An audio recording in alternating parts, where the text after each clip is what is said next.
Amén. Dice, y la mujer huyó al desierto, donde tiene lugar preparado por Dios, para que allí la sustenten por 1260 días. Hasta ahí. Señor, le damos gracias en esta noche que nos hemos reunido para adorarle y bendecirle, para agradecerle, y también, Señor, para regocijarnos, Señor, en su presencia. También, Señor, para aprender, Señor, más de su palabra, porque usted ha puesto hambre, Señor, en nosotros, nos ha dado, Señor, ese deseo de buscarle, porque todo lo bueno, todo lo perfecto viene de usted, Señor, no es de nosotros. Por eso a ti sea la gloria y toda la honra, Señor. Rogamos que nos enseñe nuevamente esta noche, que podamos, Señor, adquirir sabiduría, entendimiento para discernir, para hacer, Señor, tu obra en esta tierra. Ayúdanos, Señor, a cada uno de los que estamos acá y de los que no pudieron venir, Señor, por cualquier razón que sea. Bendígalos y guárdalos, Señor amado. Ayúdales en todo lo que estén pasando, los que están pasando por economía, enfermedades y todo lo demás, Señor, que usted todo lo sabe, pero que también usted tiene el control de todo, Señor. Le pedimos que usted los ayude para que usted sea exaltado y glorificado en todo, así como nosotros aquí que estamos reunidos. En el nombre de Jesús. Amén. Tome su asiento. Bueno, este texto lo agarré nomás para dar el tema de que la iglesia del Señor está pasando por el desierto. Amén. No estamos en el mundo. Vivimos en el mundo, pero no somos del mundo.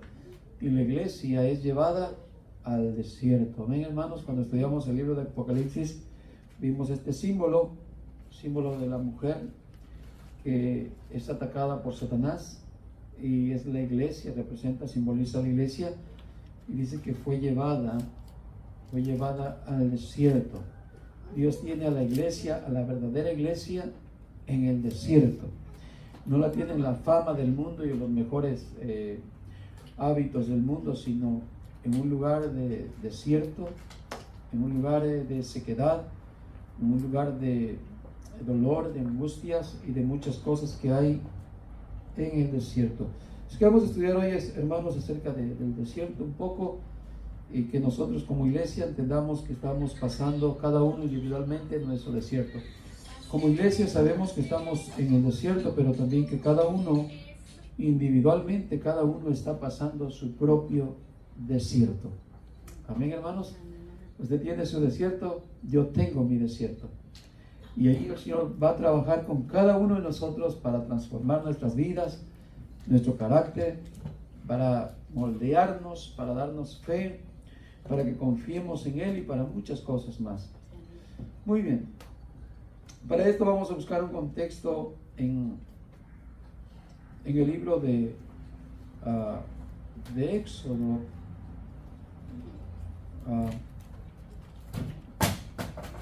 Gloria al Señor. Quieren ir en el libro de Éxodo, capítulo 15. Y vamos a ver cómo el Señor sacó a Israel. Es tipo también de la iglesia, sombra de lo que ahora nosotros también como iglesia vivimos en el desierto. Y cuando el Señor la saca de Egipto, no fue fácil. Sacarla de Egipto va a ser una obra milagrosa, una obra poderosa de Dios. Por eso están ahí las señales que Dios hizo. Todas esas obras del poder de Dios que se manifestaron en la tierra de Egipto. ¿Por qué? Porque nadie puede salir de Egipto por su propia fuerza ni por su propia voluntad, al menos que el Señor lo saque de ese lugar. ¿Cierto, hermanos? Está bien, se puede dejar tal vez de fumar, se puede tal vez dejar de tomar, pero salir de Egipto tiene que ver con una esclavitud espiritual. Egipto representa el mundo, el pecado, la vida pecaminosa, la esclavitud, la opresión, las ataduras de Satanás. Y solamente para poder salir de Egipto es con la mano poderosa de Dios. Decimos amén. Así que por eso bien vemos allá, cuando el Señor saca de Egipto a su pueblo, es con una mano poderosa. Amén. ¿Y cuántos experimentamos cuando el Señor nos sacó de Egipto, del mundo? ¿Cuántos experimentamos el poder de Dios? ¿Se recuerdan? Nosotros por alguna razón teníamos ataduras que Satanás había puesto y queríamos vivir una vida tranquila, en paz, pero no era posible. Si Dios no hubiera metido su mano, si Dios no hubiera mostrado su poder, nosotros no estaríamos libres hoy. Pero ha sido la mano del Señor que nos sacó del mundo, nos sacó de Egipto.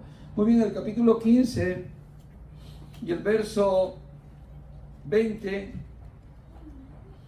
dice así: y María, la profetisa, hermana de Aarón, tomó un pandero en su mano, y todas las mujeres salieron en pos de ella con panderos y danzas.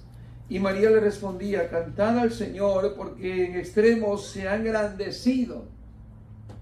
Lo que el Señor había hecho en Egipto se había hecho notorio, se había engrandecido. Dice: cantad al Señor, porque en extremos se ha engrandecido, ha hecho y ha echado en el mar el caballo y al jinete. E hizo Moisés que partiese Israel del mar rojo, y salieron al desierto de Sur, y anduvieron 3 días por el desierto sin hallar agua. ¿Qué vemos aquí? Vamos a ver símbolos, hermanos, en las Escrituras. Le voy a decir algo, le voy a explicar algo. Cuando alguien lee la Biblia solamente con el contexto literal, y solamente así, algo cuadrado, 4 por 4, 2 más 2 es 4. Si alguien la lee de esa manera, solamente así, literal, es el básico, el mínimo entendimiento que tiene de la palabra de Dios. ¿Se entiende? ¿Por qué? Porque Dios no la ha dejado de esa manera la palabra, sino que la ha dejado con muchos símbolos para que nosotros podamos discernir, entender muchos propósitos de Dios, muchas cosas que no son literales, sino que tienen símbolos. Como estudiamos el libro de Apocalipsis, que está lleno de simbología, ¿cierto, hermanos? Bueno, vamos a ver aquí muchos símbolos también. Por ejemplo, ¿qué hace? El Señor lo saca de Egipto. ¿Qué simboliza el mar rojo? Cuando pasan, el Señor dice que el Señor abre el mar rojo. Es una transición. Es el momento donde ellos quedan libres de la esclavitud de Egipto, quedan salvos, el Señor los está salvando.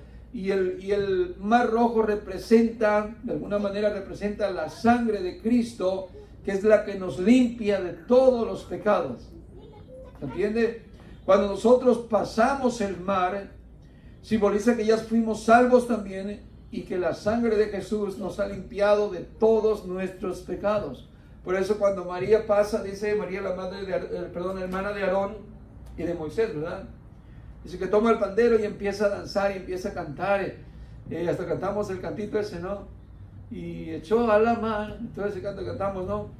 Jinete y caballo echó a la mar, y bueno, ella canta y danza y dice: glorifiquen al Señor, canten al Señor, porque el Señor se ha magnificado, se ha engrandecido en gran manera. Nos sacó con mano poderosa de Egipto, ha echado al jinete y al caballo, a los enemigos, los ha sepultado en el mar. ¿Cierto? Es un momento de celebración, es un momento de que, hermano, te sientes así, que estás bendecido, te sientes ayudado por Dios, te sientes feliz, te sientes satisfecho cuando miras la gloria de Dios, miras el poder de Dios, la mano de Dios extendida. Lo que viene es mucho gozo, mucha alegría, y eso es lo que vino aquí en esta expresión de María. ¿Se entiende? Es como cuando decimos el primer amor. ¿Se recuerdan cuando empezamos como cristianos? Ese primer amor era puro poder de Dios, pura fuerza en nuestro interior, que nada me para, que nada me detiene. Querías conquistar el mundo porque decías: no, es que lo que yo siento, lo que Dios ha hecho por mí, la mano de Dios que yo veo y he visto cómo Dios ha hecho un milagro en mi vida, me ha transformado, me ha cambiado, me ha sacado del pecado del mundo y de toda esa contaminación, y ahora estoy acá del otro lado, feliz, contento con Dios, en una gran victoria. Lo que quiero es contarle al mundo lo que Dios ha hecho conmigo. Es un momento de primer amor. Y ahí vemos al pueblo de Israel siendo libertado, siendo salvo, estar en su primer amor. Puro poder de Dios, ¿cierto? Pero ¿qué pasa?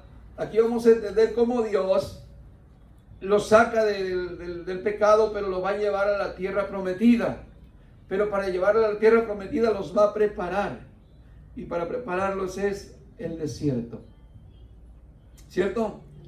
El Señor dice en la Escritura, hermanos, que nos va a llevar al desierto para hablarnos al corazón, para ahí conquistar nuestro corazón, en un lugar solo, en un lugar donde hay necesidad, donde hay escasez. El desierto no es para ir y comprar un terreno ahí y donde no se da nada, quieres cultivar, no se puede sembrar, o no puedes ir a comprar un terreno para ir a hacer una casa ahí porque no es para habitarla. Entonces el desierto va a simbolizar un lugar de pasada también.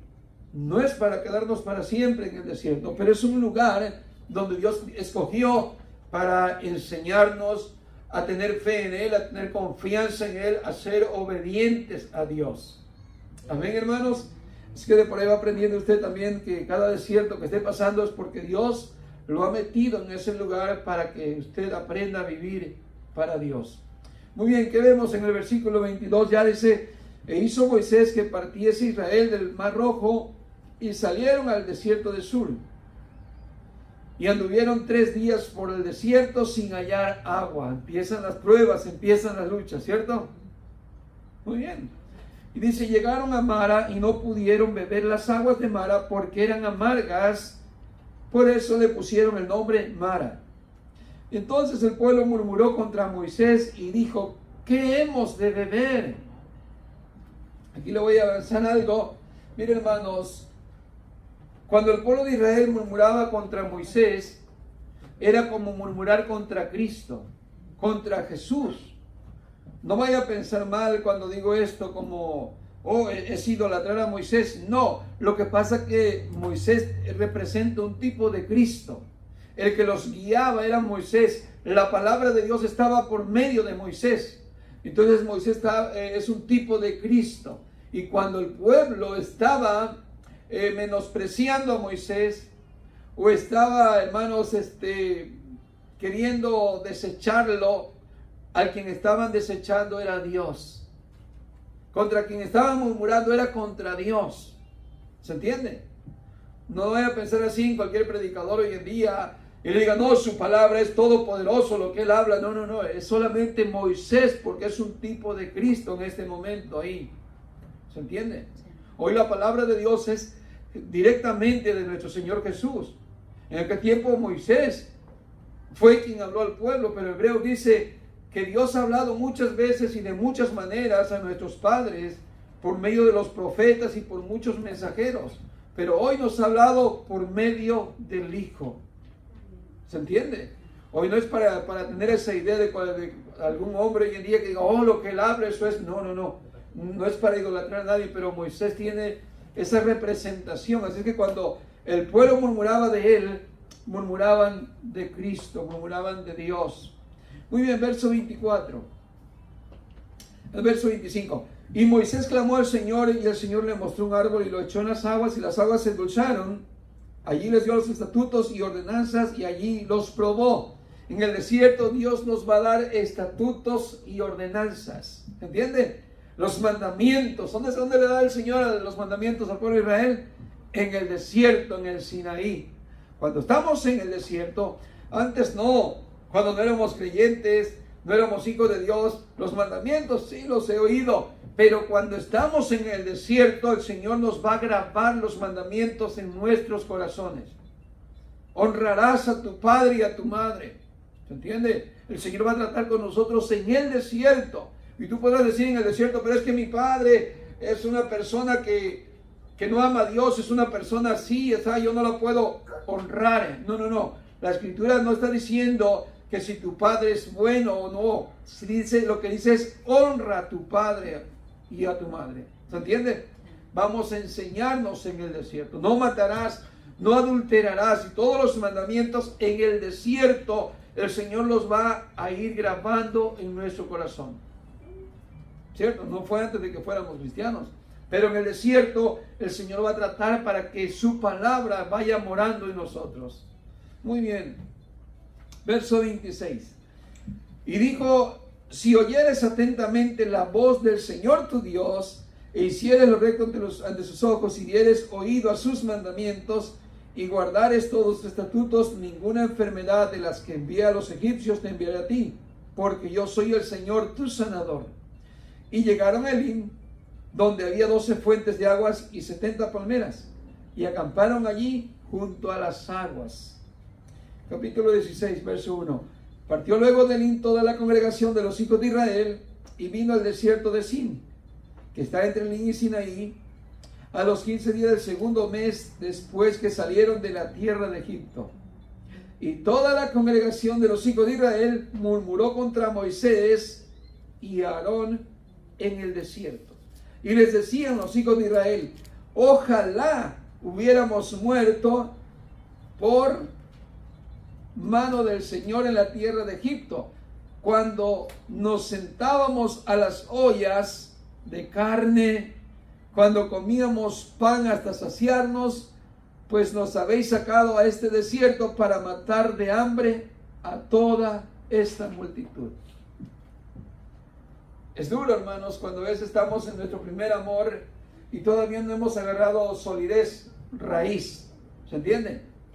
En ese primer amor muchas veces lo que experimentamos fue mucha emoción. Y no es que no nos convertimos, sino que lo que nos faltó fue crecer, madurar todavía. ¿Se entiende? Y cuando viene la prueba, se nos apagó la luz que teníamos ahí, tan grande la flama, vamos a decirle fuego, y de repente ya andamos así con el pico caído. Cuando viene la primera prueba, cuando viene la primera dificultad, dice aquí que apenas tenían 1 mes y 15 días que habían salido del triunfo de Egipto. Dice que en el día 15 del segundo mes, llegaron a este lugar y empezaron nuevamente a murmurar de Moisés y de Aarón. Aarón representa una autoridad también grande, es el sumo sacerdote, también tiene un tipo de Cristo. Entonces están murmurando del Señor automáticamente. El Señor los está probando. ¿Quién los está llevando al desierto? El Señor, no es Moisés. El Señor los está probando, está viendo ver qué capacidad tienen de confiar en Dios. Y ellos en ese momento, cuando no tienen agua, murmuran contra Dios. Luego cuando no tienen comida, dice: ¿para qué nos sacó el Señor aquí al desierto? Mejor nos hubiera matado cuando estábamos allá con nuestro padre, el faraón, el diablo. ¿Se entiende? Muchos cristianos, hermano, cuando después que ya empiezan las primeras pruebas, se les apagó el ánimo. Dice: pero si yo creí que siempre iba a ser algo puro alegría y puro poder de Dios. ¿Se entiende? Pura victoria y puro ver a los egipcios muertos allá en el mar, y yo ir siempre adelante como cabeza y no cola. Pero cuando llegan las pruebas, pareciera que se les apaga ese fuego, ese ánimo, y empiezan a murmurar de Dios y a desfallecer. Dice: bueno, ¿no estaba yo mejor allá en el mundo? Me iba mejor económicamente, me iba mejor con mi familia, todo el mundo me quería, tenía mis amigos, mis compadres allá, todo. Y ahora resulta que estoy hasta más solo que nada, más solo que la una de la tarde. Sí, hay gente que se llega a desanimar cuando viene la prueba. No sé si ustedes me ha pasado. Cuando estamos empezando en el caminar y vienen estas cosas, lo primero que decimos: bueno, pero ¿dónde? Yo pensé que todo iba a ser bonito. Y más cuando los predicadores te han enseñado eso, ¿no? De que todo iba a salir, pero súper bien. ¿Se entiende? Pero por eso la palabra de Dios nos deja ejemplos que aprender, para que aprendamos a vivir, hermanos, conforme a esta voluntad de Dios. Y cuando venga esta prueba, decimos: bueno, estoy pasando mi desierto. Acepto mi desierto. Acepto lo que Dios está haciendo conmigo en el desierto.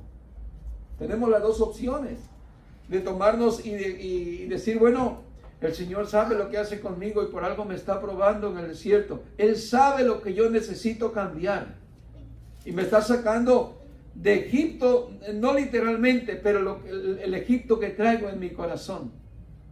¿Se recuerdan que ayer hablábamos en el estudio de Juan el Bautista de cómo el Señor se lo llevó al desierto a comer chapulines y miel silvestre, y fuera carne asada y fuera chorizo y todo lo que pueda comer acá en la ciudad, y solamente a comer animalitos se hizo espiritual? ¿Se entiende? Mientras que nosotros acá siempre queremos comer carne asada. Yo quiero, Señor, dame carne. Y aquí está el pueblo representando eso, la carnalidad que había en ellos, Egipto en ellos.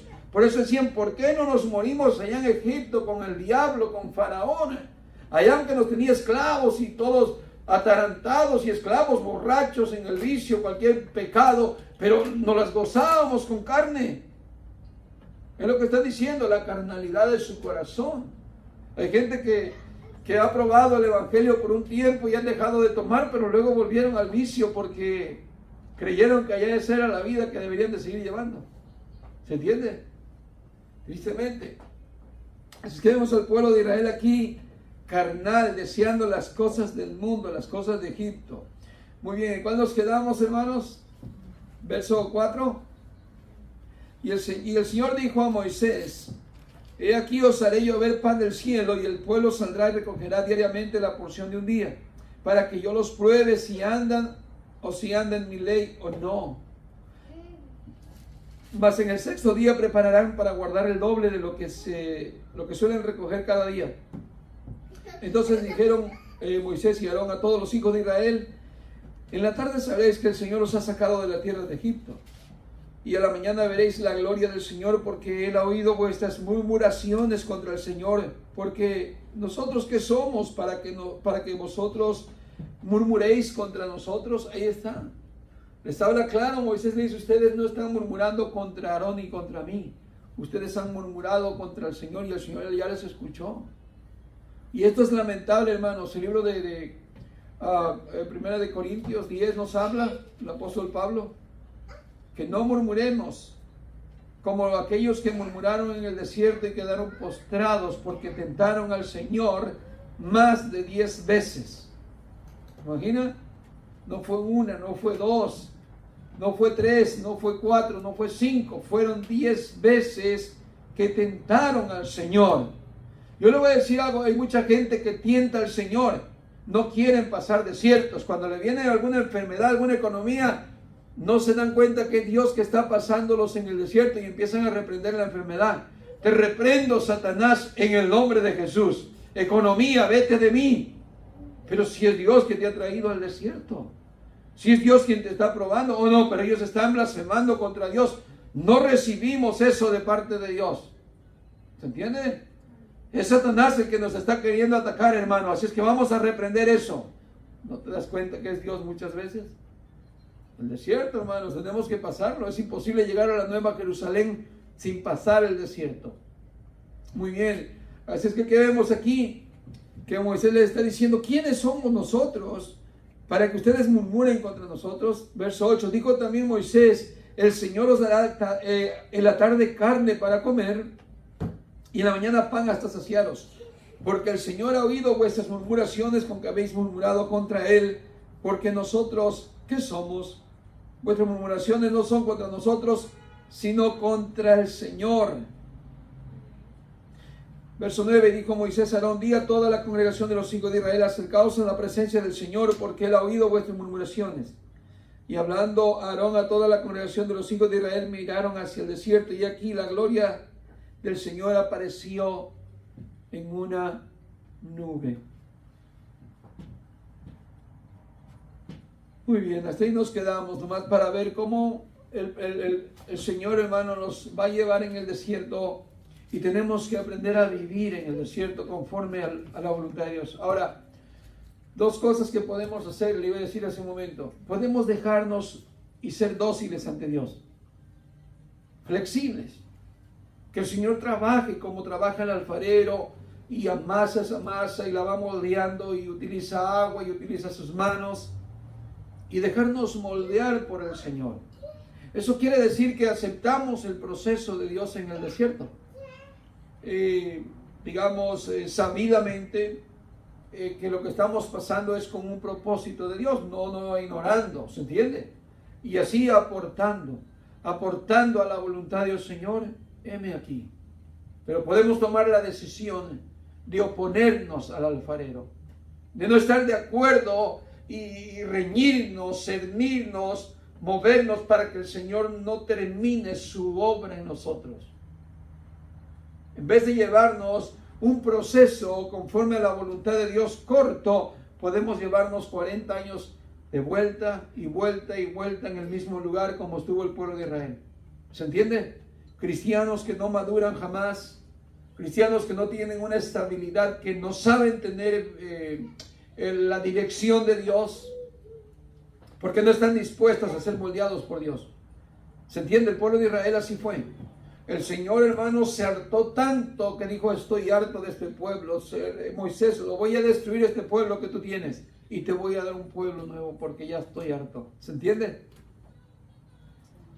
Y podemos ser un pueblo obediente, que Dios nos va a pasar sin duda por el desierto, pero ese desierto no es para siempre.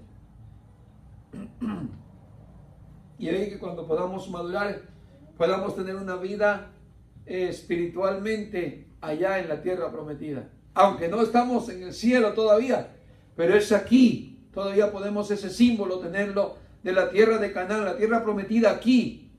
Como una vida llena de paz, una vida llena de tranquilidad, una vida llena de la guianza de Dios aquí en esta tierra, aquí. Aunque el mundo se esté llenando de pecado y de maldad y de angustias y dificultades, nosotros podemos experimentar la vida espiritual, la tierra de Canaán, viviéndola aquí en esta vida. No la eterna, sino ese como Abraham, que dice que miró la tierra prometida, llegó en ella y habitó ahí, en tiendas, porque dijo que era forastero, pero habitó en ella y la miró. ¿Sí? Así que nosotros experimentemos la tierra prometida, no que nos diga qué clase de cristiano eres y no sepas vivir una vida en sumisión a Dios, tratado por Dios, guiado por Dios y lleno de paz y lleno de gracia de Dios. ¿Entienden, hermanos? Que podamos vivir, sí, un tiempo del desierto, pero ya salimos también del desierto, ya el Señor nos pasó. Somos cristianos maduros, somos creyentes verdaderamente fieles a Dios, parados en la roca firme de nuestra salvación. Que vengan tempestades, que vengan tormentas, que vengan terremotos, que vengan guerra, que vengan pestes, pero estamos firmes en la roca que es Cristo. ¿Se entiende? Que no andemos, hermano, como nubes, dijo el apóstol Pablo, llevados de aquí para allá sin provecho, sin frutos. Muy bien.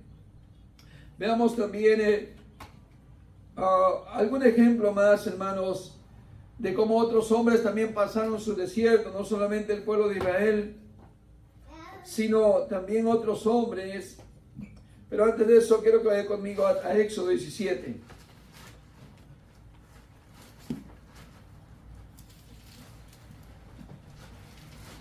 Y el verso 16, a ver, no, del 1 al 16.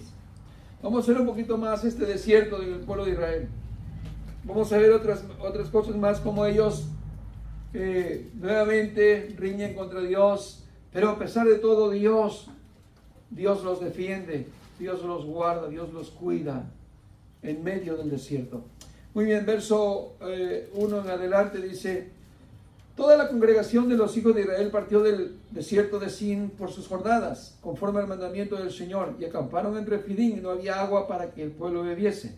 Y altercó el pueblo con Moisés y dijeron: danos agua para que bebamos. Y Moisés le dijo: ¿por qué altercáis conmigo? ¿Por qué tentáis al Señor? Así que el pueblo tuvo sed allí y murmuró contra Moisés y dijo: ¿por qué nos hiciste subir de Egipto para matarnos de sed a nosotros, a nuestros hijos y a nuestros ganados? Entonces clamó Moisés al Señor diciendo: ¿qué haré con este pueblo? De aquí a poco me apedrearán. Y el Señor dijo a Moisés: pasa delante del pueblo y toma contigo a los ancianos de Israel y toma también en tu mano la vara con que golpeaste el río y ve.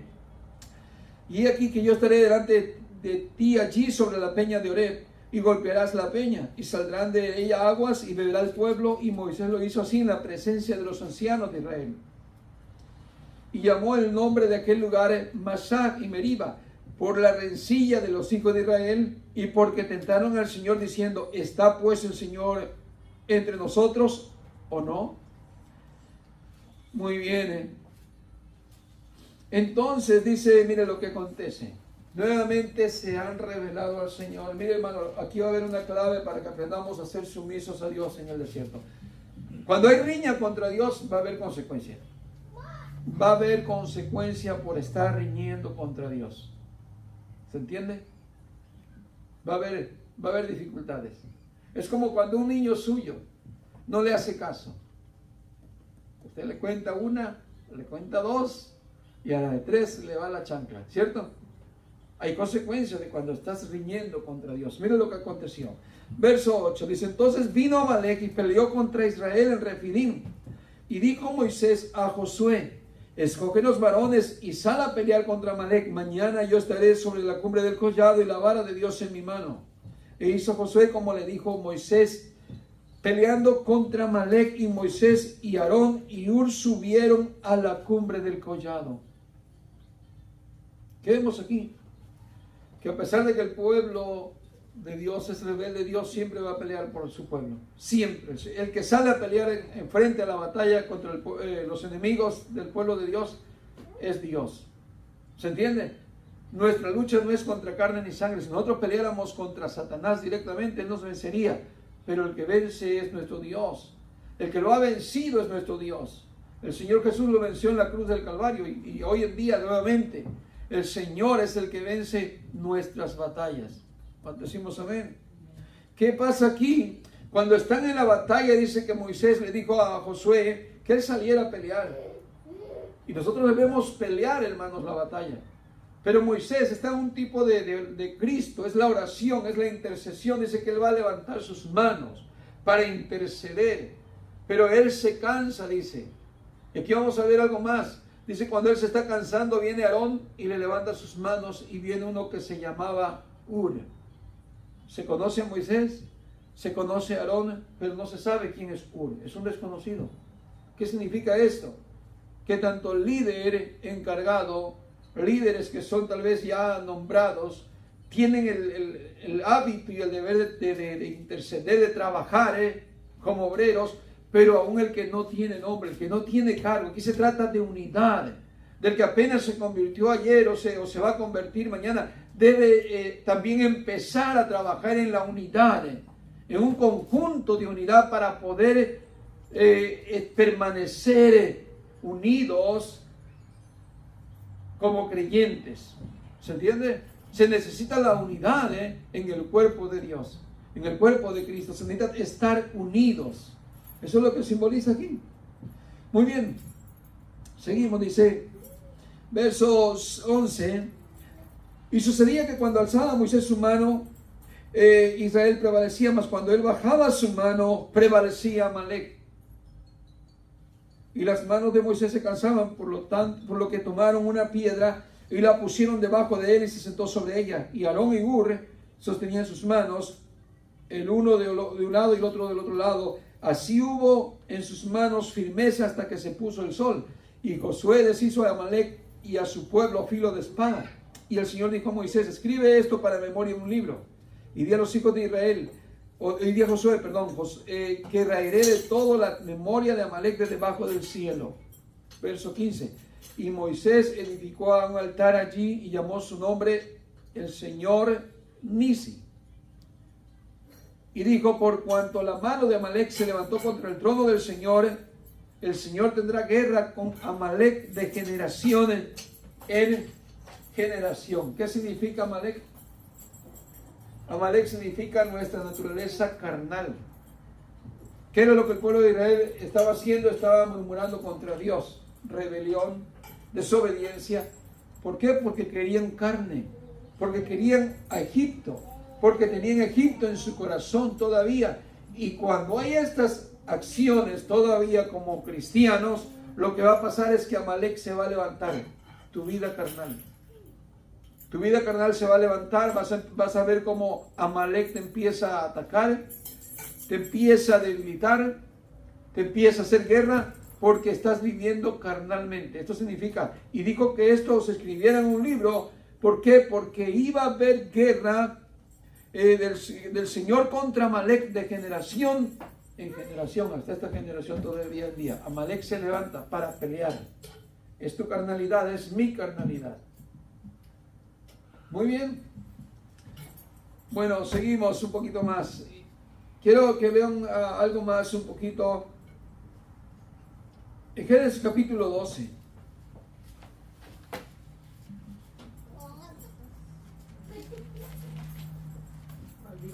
Génesis capítulo 12.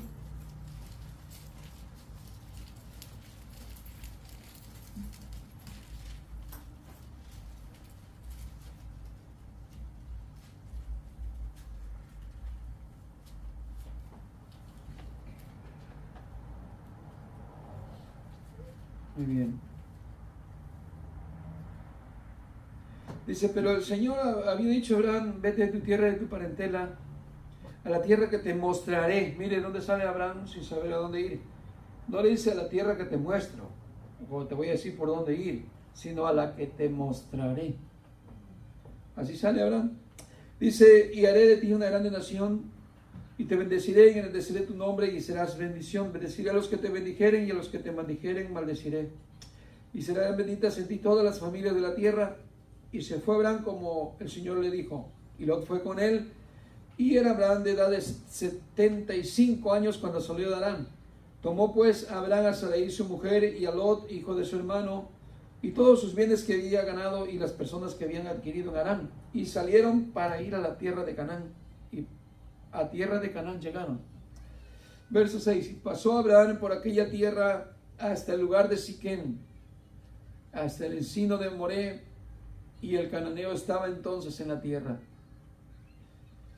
Y apareció el Señor a Abraham y le dijo, de tu descendencia daré esta tierra, y edificó allí un altar al Señor, quien le había aparecido. Luego se pasó de allí a un monte al oriente de Betel y plantó su tienda teniendo a Betel al occidente y ahí al oriente, y edificó allí altar al Señor, invocó el nombre del Señor, y Abraham partió de allí caminando, yendo hacia el Negev.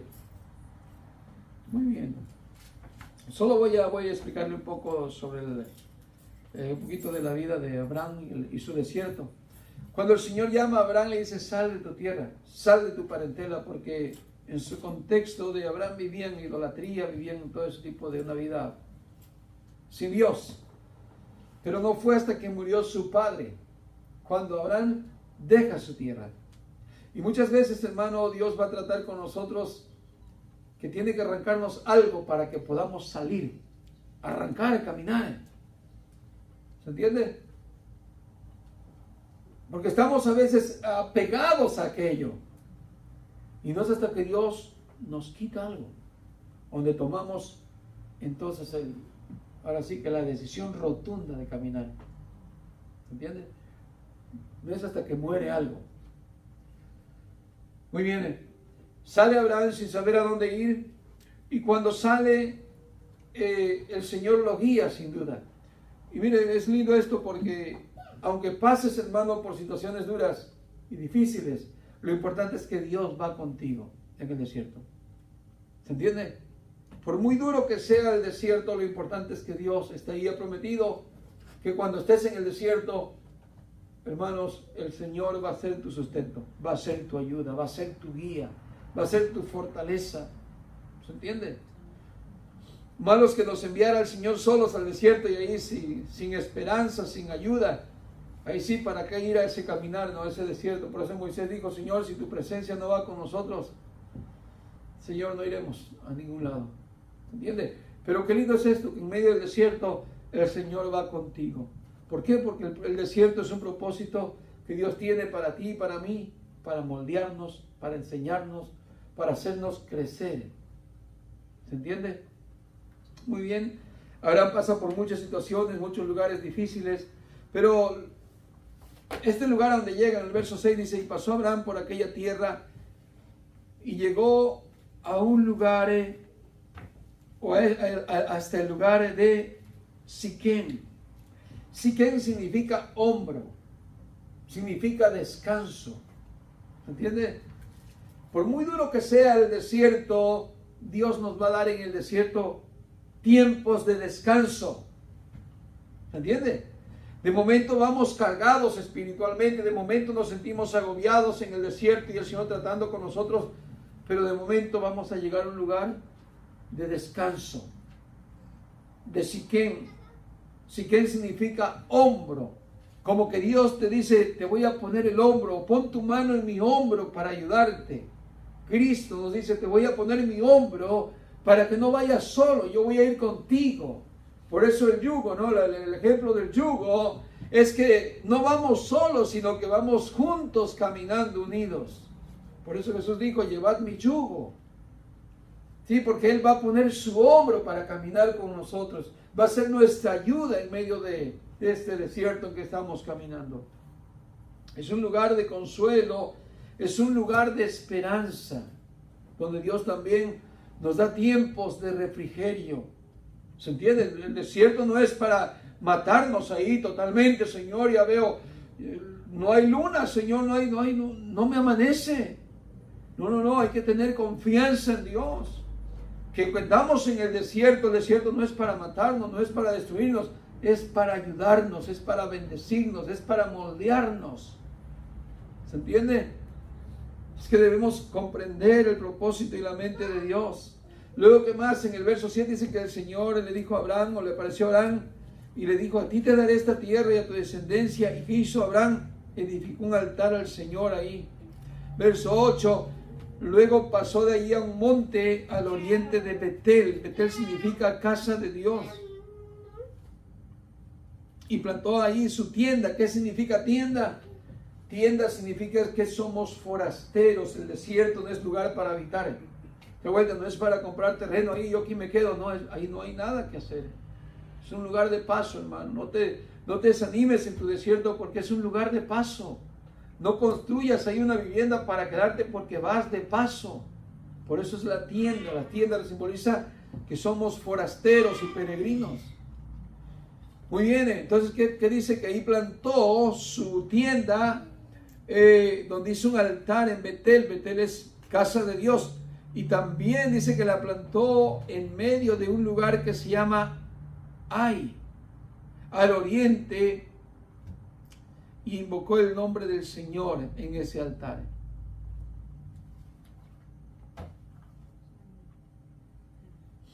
Muy bien, Ai significa lugar de destrucción y representa al mundo.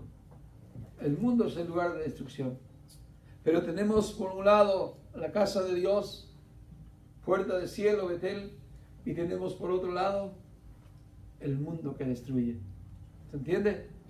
Pero, ¿qué aprendemos de esto, hermanos? Que es imposible, hermanos, que seamos separados del amor de Dios en Cristo Jesús. Nada nos puede separar del amor de Dios. En medio del desierto podemos caminar confiadamente, que el Señor está ayudándonos a pasar el desierto. Amén, hermanos. Somos peregrinos y el Señor camina con nosotros. Estamos frente a Betel, que es la casa de Dios. Adoramos a Dios. Y también a un lado está el lugar de Ai, que significa lugar de ruinas, lugar de sufrimiento, lugar de pecado, esa vida del mundo. Que sin duda no tenemos que ir a ese lugar. Tenemos que seguir el camino con que Dios nos esté guiando. Amén, hermanitos. Hasta ahí nos vamos a quedar. Hay mucho más por enseñar acerca del caminar de la iglesia en el desierto, con tipos, con sombras que vivieron los hombres de Dios. Muchos hombres que pasaron por su desierto. Jacob, muchos hombres de Dios, pero que ellos fueron caminando con la alianza de Dios. José, muchos hombres de Dios que pasaron su desierto, pero lo más importante hoy en día es que usted y yo reconozcamos que estamos en el desierto donde Dios nos ha llevado, para que nos demos cuenta que Dios está tratando con nosotros. ¿Se entiende? Si no nos damos cuenta ni de esto, estamos viviendo en un evangelio de pura, no sé, imaginación, de pura emociones, si no nos damos cuenta claramente que estamos en el desierto. Pero si nos damos cuenta que estamos en el desierto, entonces cooperemos para que el Señor nos moldee. Amén. Para que el Señor nos saque de Egipto lo que tenemos aquí todavía en el corazón. Que nos quite. Para eso el Señor nos está llevando en ese caminar con Él. Ahí nos está hablando en el corazón, en el desierto. Para pulirnos. Para que nos enseñemos a amar a Dios. Amén, hermanitos. Amén. Y que no tentemos a Dios. ¿Por qué, Señor, me pasa esto a mí? No, el Señor sabe lo que hace. Amén. Él es soberano y por algo tenemos que confiar en Él, porque Él sabe lo que hace. Muy bien, vamos a darle gracias a Dios. Vámonos de pie y digámosle, Señor, gracias. Gracias porque si no fuera por su mano poderosa que me sacó de Egipto, no estaría aquí. Usted y yo no somos salvos por nuestras propias fuerzas, sino que ha sido el Señor que tuvo compasión y misericordia y con mano poderosa nos sacó del mundo, de Egipto. Pero igual nos está llevando por un desierto para entrar a la tierra prometida, y es necesario que pasemos por ese desierto. Pero pasémoslo contentos. Estemos contentos teniendo, como dijo el apóstol Pablo, sustento y vestido. Estemos alabando a Dios. Señor y Padre bueno, le damos las gracias una vez más